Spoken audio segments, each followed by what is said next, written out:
saddened and shocked by the news of Paul's death. How did how did you react when you first heard the news? I broke down, and I felt like the whole world had.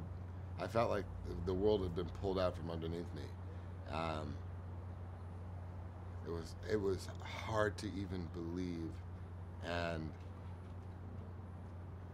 I couldn't do anything but get on a plane and go right to his mother's house, and I was trying to be strong there.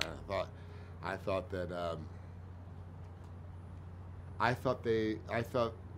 I could give them some strength, and I realized when I got there, they were the ones that were giving me strength. His mother said, "I'm sorry," and I said, "Why are you saying you're sorry to me? You just lost your son." And she said, "I know, but you lost your other half."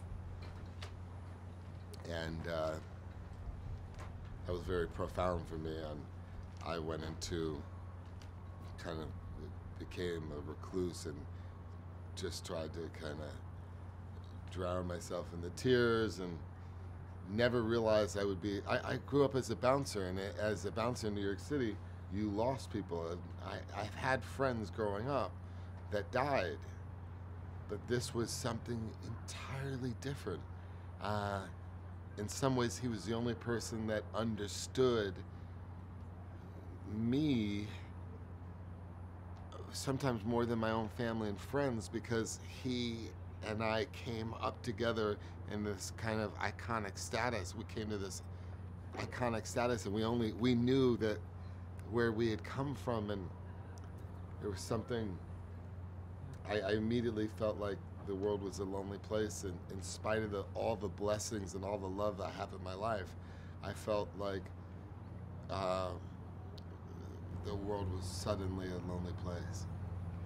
Now, you lost a friend, but you gained a new baby in your life. Sure did. On brighter side. How crazy is life? I sure did.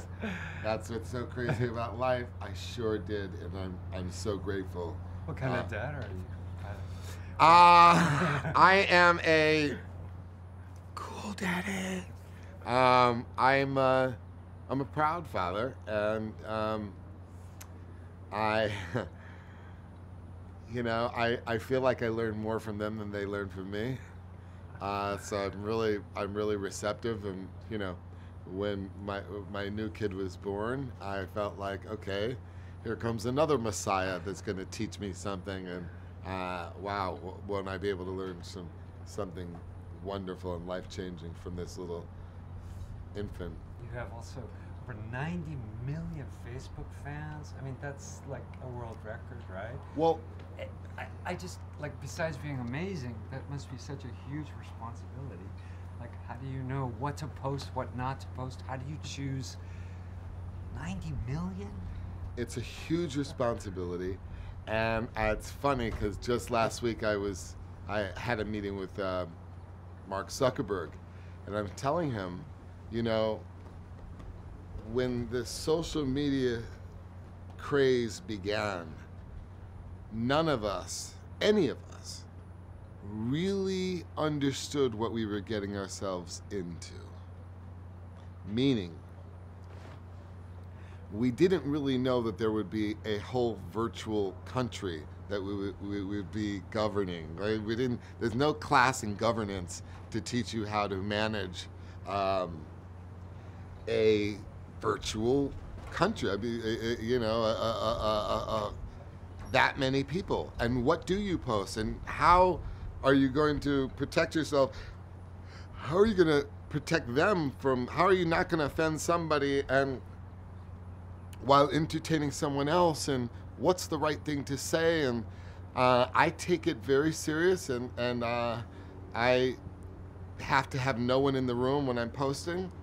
I have to do it all by myself, and I have to, if I'm frustrated about something, I have to stop myself from posting, because what you realize is so many people in the world, their moods can be affected by you, and you can make them feel good or you can make them not feel good.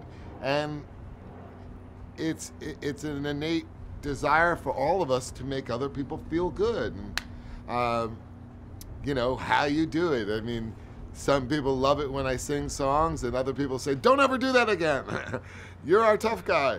And so you're always juggling. But I feel like in many ways it's brought the world closer together. You know, there are people on the page that can live across the globe and feel more connected than they do to the neighbor that lives next door to them. And that's a kind of a byproduct of this internet revolution.